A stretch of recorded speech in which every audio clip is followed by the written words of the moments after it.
రాహుల్ గాంధీ సంచలనమైన ఆరోపణలు అణుబాంబు నా చేతిలో ఉందన్నారు కదా, అది ఇవాళ ప్రెస్ కాన్ఫరెన్స్ ద్వారా చెప్పుకొచ్చారు. మహారాష్ట్రలో 5 నెలల్లో 40 లక్షల మంది ఓటర్లు నమోదయ్యారు. 5 ఏళ్లలో నమోదైన వాళ్ళకంటే 5 నెలల్లో నమోదైన ఓటర్లు ఎక్కువ. మహారాష్ట్రలో లోక్సభ, విధానసభ ఎన్నికల మధ్య సమయంలో 1 కోటి మంది ఓటర్లు నమోదయ్యారు. ఓటర్ల జాబితా మాకు ఇచ్చేందుకు ఈసీ నిరాకరించింది. అది దేశ సంపద, దాన్ని ఎందుకు చూపించట్లేదు అని ప్రశ్నించారు. అసెంబ్లీ ఎన్నికల్లో అవకతవకలు జరిగాయన్న తమ అనుమానం మహారాష్ట్ర ఫలితాలతో నిజమైందన్నారు.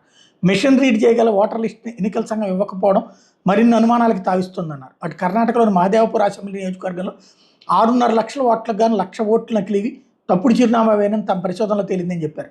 Bengaluru central Lok Sabha Mahadevpur assembly segment ఓట్ల జాబితాను విశ్లేషించామని రాహుల్ గాంధీ చెప్పుకొచ్చారు. ఈ అసెంబ్లీ నియోజకవర్గంలో 11,965 డూప్లికేట్ ఓటర్లు, 40,009 నకిలీ తప్పుడు చిరునామా, 10,452 బల్క్ లేదా సింగిల్ అడ్రస్, 4,132 తప్పుడు ఫోటోలు ఉన్న ఓటర్లు, మరో 33,692 ఓటర్లు ఫారం 6 దుర్వినియోగం చేశారంట.